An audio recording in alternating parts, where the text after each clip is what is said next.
जय एकलिंगनाथ राष्ट्रीय सेवा संस्थान की ओर से अप्रैल माह में सर्व समाज के लिए सामूहिक विवाह समारोह का आयोजन उदयपुर में वृहद स्तर पर किया जाएगा।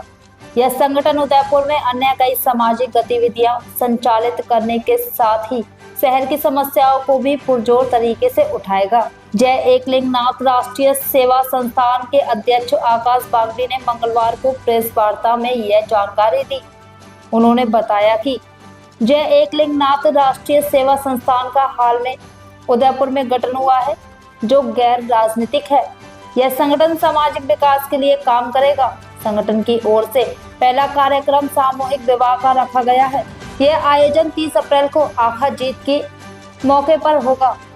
इसकी खासियत यह होगी कि इसमें सर्व समाज के जोड़े शामिल किए जाएंगे। 4 जोड़ों का रजिस्ट्रेशन भी हो चुका है।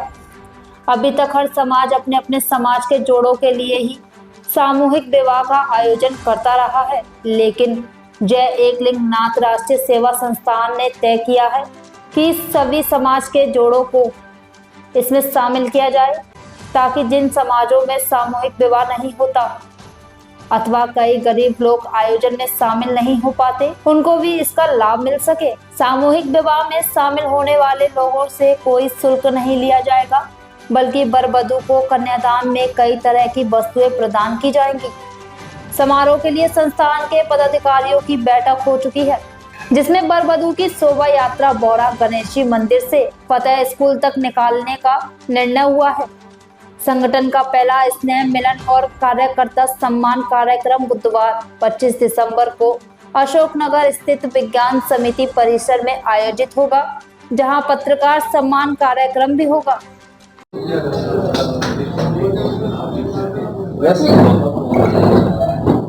नमस्ते।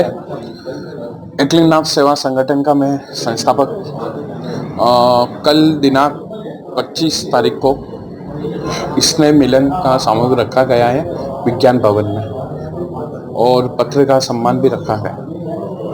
आपके जो संगठन के लोग जो आएंगे उनके आगे क्या रणनीति रहेगी उसके बारे में बताइए। कल जो संगठन के कार्यकर्ता आएंगे, सबसे पहले उनका सम्मान करेंगे। सम्मान करके हम आगे जो अक्षय तृतीया पर 30 अप्रैल को सामूहिक विवाह कर रहे हैं, उनकी जानकारी और उनकी तैयारी में लगा।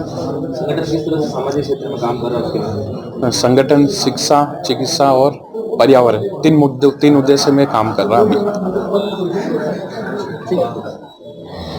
बड़े सभी धर्मों के लोग, सभी धर्म के जो है उसमें किसी प्रकार की कोई जातिगत बंदिश नहीं है। सामूहिक विवाह का कार्यक्रम रखा गया है, जिसमें हम किसी भी प्रकार का कोई शुल्क नहीं ले रहे हैं। 11 जोड़ों का रजिस्ट्रेशन हो चुका है। बौरा गणेश जी से शोभा यात्रा निकलेगी फतेह स्कूल तक, और एक भव्य कार्यक्रम होगा जिसमें छोटे से लेके बड़े आदमी तक यहाँ आएंगे। और उदयपुर में आप ये देखिए, यहाँ के आसपास के गांव के जोड़ों ने भी रजिस्ट्रेशन कराया है, तो उस कार्यक्रम का भी हम कल एक कैसे क्या प्लानिंग है उसका फाइनल प्लानिंग किया जाए। प्रोग्राम होने जा रहा है और क्या कुछ कल स्नेह मिलन का कार्यक्रम है, पत्रकारों का सम्मान समारोह भी रखा गया है, और सबसे बड़ी बात है कि आने वाले टाइम की सारी रणनीति गेट टुगेदर हो जाएगा, सभी एक दूसरे के विचार को समझ सकें, और ऐसा प्लानिंग ताकि आने वाला साल जो है 2025, इसके लिए सारा प्लानिंग तैयार करके हम और इसको एक मूर्त रूप देने का काम कल किया गया। संगठन क्या क्या कार्य करेगा? अभी तक आपने जो 1 महीने में क्या कार्य किए हैं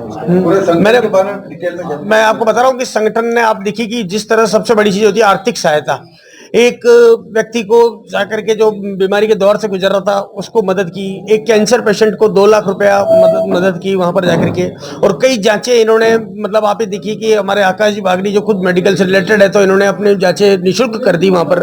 और कुछ जांचें नहीं हो सकती थी तो भी अपनी पर्ची बना करके अपनी जेब का पैसा लगा करके और उनकी जांचें करवाई, तो मेडिकल का अपने ये काम किया है। और आप ये देखिए कि कई सदस्य, जैसे आज मान लो 300 सदस्य बन गए और 300-400 और बनने वाले हैं, तो अभी कुछ समय की वो हमारे पास में ऐसी शॉर्टेज रह गई थी, तो अब कल हम उस प्लानिंग को करके हम 1 साल का पूरा ही प्लान तैयार कर लेंगे, जिससे रहेगा। और सबसे बड़ी बात तो ये है कि स्नेह मिलन, ताकि कि संस्था के व्यक्ति एक दूसरे से मिल सके, हमारे सदस्य मिल सके और आपस में आने वाले टाइम के लिए एक दूसरे को समझ सकें, ताकि कोई वैचारिक मतभेद नहीं हो।